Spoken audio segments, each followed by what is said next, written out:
ETF index mutual funds నేర్చుకుని stock మార్కెట్లో రాణించాలనుకుంటున్నారా? వెంటనే ఈ నెంబర్కి కాల్ చేయండి.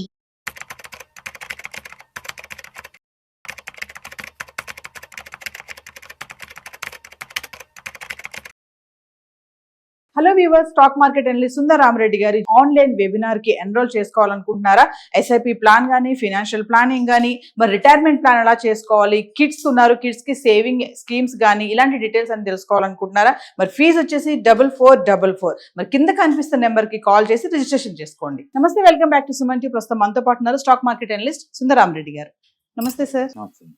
సార్, రీసెంట్ గా చూసుకుంటే ఐటీ సెక్టర్ అంతా పడిపోతుంది. మరి మైక్రోసాఫ్ట్, అమెజాన్ ఎలా లే ఆఫ్స్ ఇచ్చాయో, రీసెంట్ గా TCS లో కూడా 12,000 మందిని తీసేశారు. మళ్ళీ కొత్తగా ఇన్ఫోసిస్ లో కూడా అంతే. అంటే ఎప్పుడు పింక్ స్లిప్ ఇస్తారనేది తెలియటం లేదు. యాక్చువల్గా ఐటీ సెక్టర్ లో వాళ్ళ జాబ్ సెక్టర్ చూసుకుంటే లగ్జరీ లైఫ్ మెయింటైన్ చేస్తూ ఉంటారు. విల్లాస్, వెంచర్స్ కానీ, వాళ్ళ లైఫ్ అంతా కూడా వేరేగా ఉంటుంది.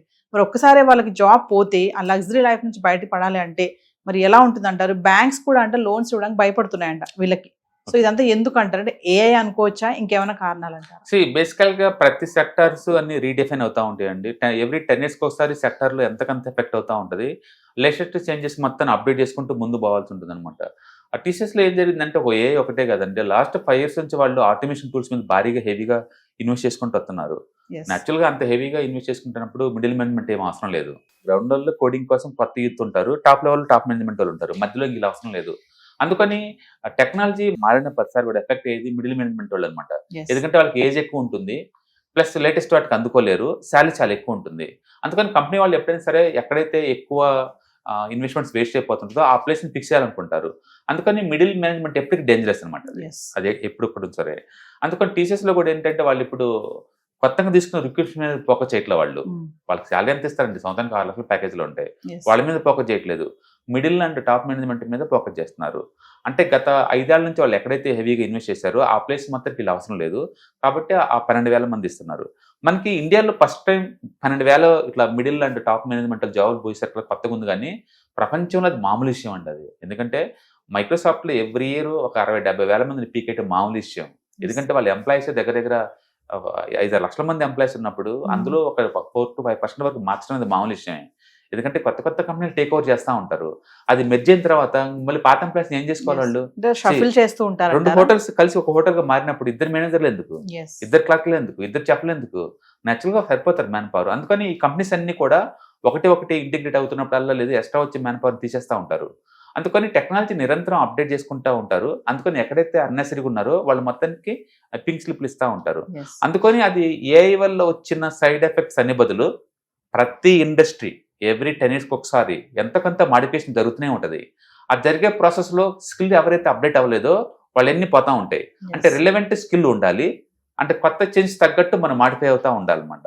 అందుకని జాబ్ నాకు పోయిందనే బదులు ఎందుకు మిగతా వాళ్ళని తీసేయకుండా మిమ్మల్ని తీసారో క్లారిటీ ఉంటే చాలు అనమాట. ఓకే, అందుకని రిలవెన్స్ స్కిల్ కనుకుంటే ఇప్పటికి కూడా ఉంటాయి.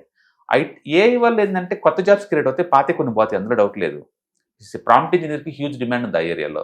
ఓకే, అందుకని అందరు ఐటీకి ఈ ఏఐ వల్ల జాబులు పోతాయి అంటే అన్నేం పోవండి, కొన్ని పోతాయి గ్యారంటీగా. ఆ కొన్నిలో వీళ్ళు ఉంటే వీళ్ళ బ్యాడ్ లక్ అంతే. అందుకని మైక్రోసాఫ్ట్ వాళ్ళు ఈ సంవత్సరంలోనే జనవరిలో ఒక 5,000 మందిని బిక్కేశారు. ఇప్పుడు రీసెంట్గా 9,000 మందిని తీసేశారు. TCS లో 12,000 మందిని తీసేశారు. అండ్ ఇంటెల్లో 20,000 మందిని తీసేశారు. ప్రపంచవ్యాప్తంగా ఈవెన్ అమెజాన్ అన్నింటిలో కూడా నిరంతరం 1 or 2% వర్క్ ఫోర్స్ తీసేస్తూనే ఉంటారు బై డిఫాల్ట్. బట్ ఈ సంవత్సరం ఎందుకు ఇంత హైలైట్ అవుతున్నాయి అంటే ఇండియాకి ఇలాంటి ఎక్స్పీరియన్స్ లేదు. ఇండియా ట్రెడిషనల్ కంట్రీ, రిటైర్మెంట్ దాకా ఉంచుకుంటారు తప్ప పీకేర్ అనమాట. జనాభా ఎక్కువ, ఇక్కడ జాబులు ఉంటే డిగ్నిటీ ఇచ్చి సమానం. అందుకని ఫస్ట్ టైం ఇంతమందిని పీకేసరికి అది వైరల్ అయిపోయింది. అది ఒక ఇండియా ఇంత డెవలప్ అయిందంటే రీజన్ ఐటీ అనమాట. పల్లెటూరులో వాళ్ళ లైఫ్ స్టైల్ అన్ని మారినాయి అంటే because of the IT education, IT అమెరికాలో మన వాళ్ళు సెటిల్ అవటం, వీటి వల్ల అనమాట. అంటే ఇండియాకి ఆ క్రెడిట్ తెచ్చింది ఐటీ డెఫినెట్గా. అలాంటి ఐటీలో ఒకేసారి లోకల్గా 12,000 జాబ్స్ పోయేసరిలా ఉలిక్కిపోయింది ఇండియా అంతే. దీనివల్ల ఏంటంటే మిగతా వాళ్ళు కూడా స్కిల్ని రిలవెన్స్ ఉంచుకోవటం అనేది చాలా ఇంపార్టెంట్ అనమాట. అంటే ప్రతి ఇండస్ట్రీ కూడా నీకు ఎఫెక్ట్ అవుతూనే ఉంటుంది దీనివల్ల.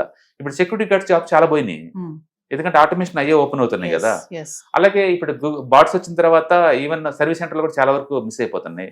అండ్ టెలిఫోన్ ఆపరేట్ జాబ్స్ అన్ని మిస్ అయిపోతున్నాయి, టైపిస్ట్ జాబ్స్ అన్ని మిస్ అయిపోతున్నాయి. కాబట్టి ప్రతి ఏరియాలో ఇది ఎఫెక్ట్ అవుతూనే ఉంది ఎంతకంత.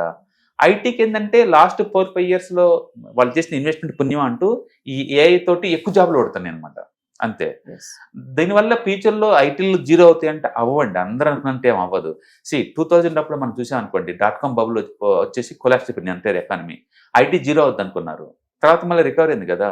అలాగే అమెజాన్ వాళ్ళు క్లౌడ్ని లాంచ్ చేసినప్పుడు ఇంకా హార్డ్వేర్లు ఏముండో మొత్తం క్లౌడ్ షిఫ్ట్ అవుతుంది, జీరో అయిపోద్ది మొత్తం అన్నారు.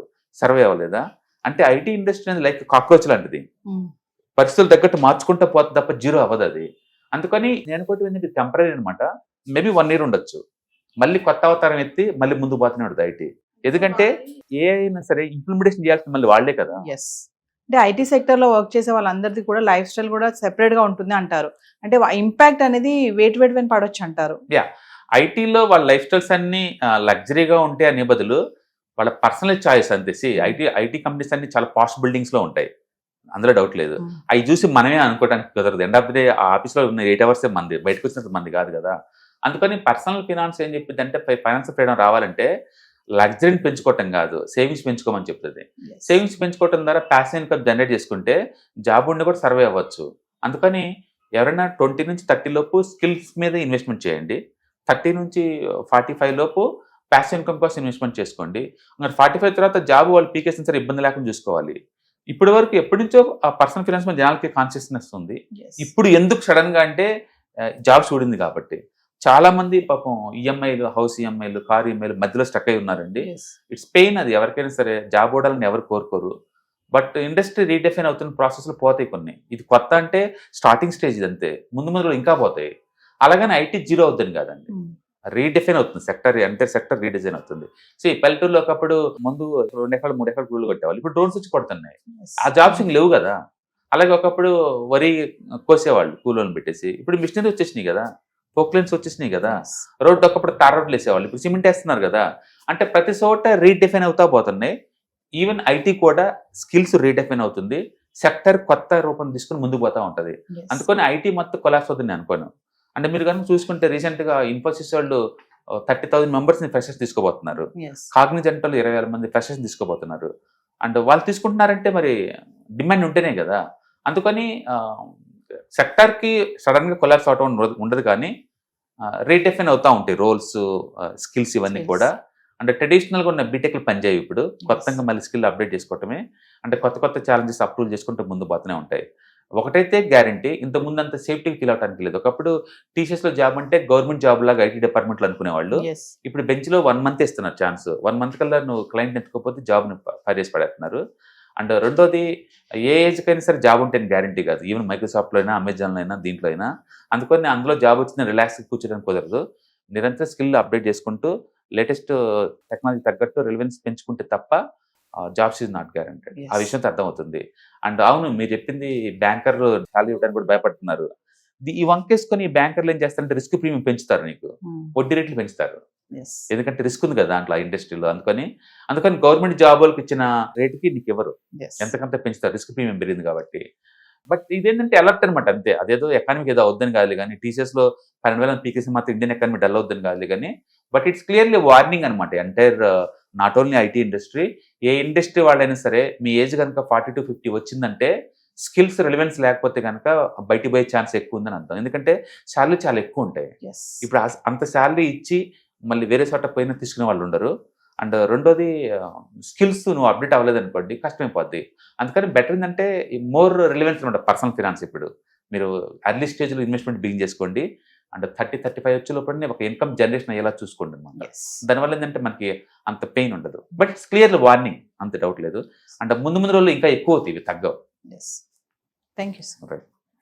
ETFs, index funds and mutual funds. మీరు కనుక స్టాక్ మార్కెట్లో ఎంటర్ అవ్వాలనుకుంటే, మార్కెట్లో స్టాక్స్ డైరెక్ట్గా ఇన్వెస్ట్ చేసే బదులు కపుల్ ఆఫ్ స్టాక్స్లో ఇన్వెస్ట్ చేయడం ద్వారా ఏంటంటే ఆటోమేటిక్ రిస్క్ తగ్గించుకోవచ్చు. కాబట్టి మీరు బిగినర్ అయినా లేదా ఎక్స్పీరియన్స్ పర్సన్ అయినా సరే, మార్కెట్లో సేఫ్ సెక్యూర్ వేలో లాంగ్ టర్మ్లో సస్టైనబిలిటీ కావాలంటే ఈ ప్రొడక్ట్స్లో ఇన్వెస్ట్ చేయడం ద్వారా దాన్ని సాధ్యం చేసుకోవచ్చు అనమాట.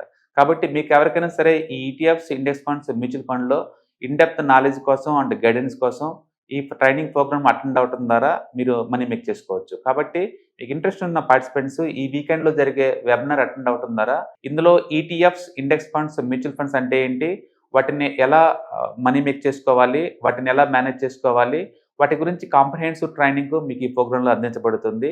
ఈ వీకెండ్లో జరిగే ఈ ప్రోగ్రామ్కి ఎన్రోల్ చేసుకోండి. Thank you.